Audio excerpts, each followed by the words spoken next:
नुकताच जत नगर परिषदेच्या लोकप्रतिनिधींनी जत शहराचा अर्थसंकल्प सादर करण्यात आला। अर्थसंकल्प हा जतकरांचा दिशाभूल करणार आहे, कारण एकीकडे जत शहराला पाणीपुरवठा हा तब्बल 8 दिवसातून एक वेळ होतो आणि दुसरीकडे पाणीपट्टी वाढवण्यात आलेली आहे। म्हणजे नुकताच जत नगर परिषदेच्या लोकप्रतिनिधींनी जत शहराचा अर्थसंकल्प सादर करण्यात आला। अर्थसंकल्प हा जतकरांचा दिशाभूल करणार आहे, कारण एकीकडे जत शहराला पाणीपुरवठा हा तब्बल 8 दिवसातून एक वेळ होतो आणि दुसरीकडे पाणीपट्टी वाढवण्यात आलेली आहे।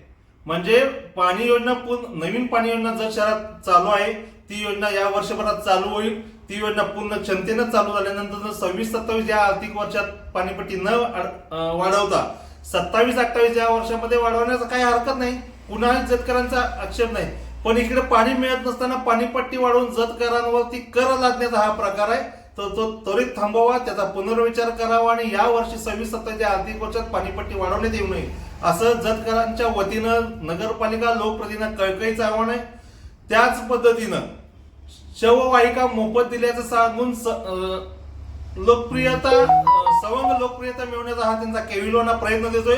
कारण मुळात नगरपालिका परिषदेकडे ज्या वेळेला शववाहिका आल्या तेव्हापासून या शहरातील प्रत्येकाला ज्यांना गरज आहे त्यांना शववाहिका मोफतच दिली जाते। त्यामुळे शववाहिका मोफत देऊन आम्ही काहीतरी करतोय हे दाखवण्याचा आणि दिशाभूल करण्याचा हा प्रयत्न आहे।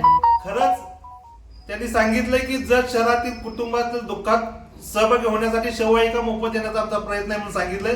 पण खरंच या लोकप्रतिनिधींना जत शहरातल्या कुटुंबाच्या दुःखात सहभागी व्हायचं असेल तर शववाहिका तर ऑलरेडीच मोफत आहे, तर त्यांनी स्मशानभूमीतील दहनक्रिया मोफत करावी आणि खऱ्या अर्थाने त्या कुटुंबाच्या दुःखात सहभागी व्हावा, माझं एक असं आव्हान आहे त्यांना जतकरांच्या वतीनं।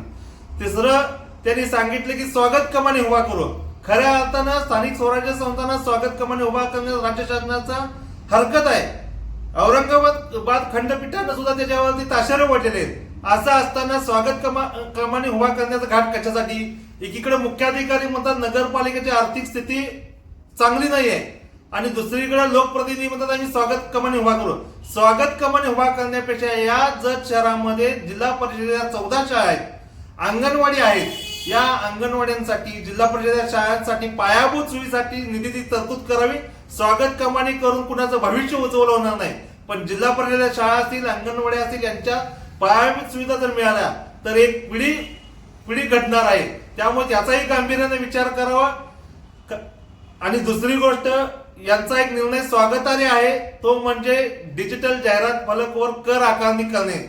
पण हा निर्णय फक्त बोलाचीच कडी ठरू नये, या निर्णयाची प्रभावी अंमलबजावणी करावी, तरच हा निर्णय स्वागतार्ह जतकरांसाठी ठरेल। अन्यथा जतकरांसाठी ही बोलाची कडी ठरणार आहे आणि जसे इतर 3 विषय ज्या पद्धतीने दिशाभूल करणार आहे तसंच हाही दिशाभूल करणारा ठरेल।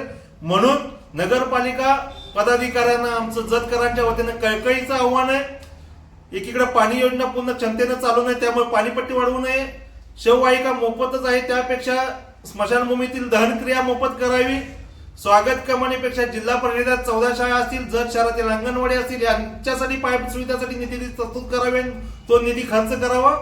आणि चौथी बाब म्हणजे आपण जो घेतलेला निर्णय डिजिटल जाहिरात फलक कर आकारणे, तर त्याची प्रभावी अंमलबजावणी करावी, एवढीच एक कळकळीची विनंती आहे।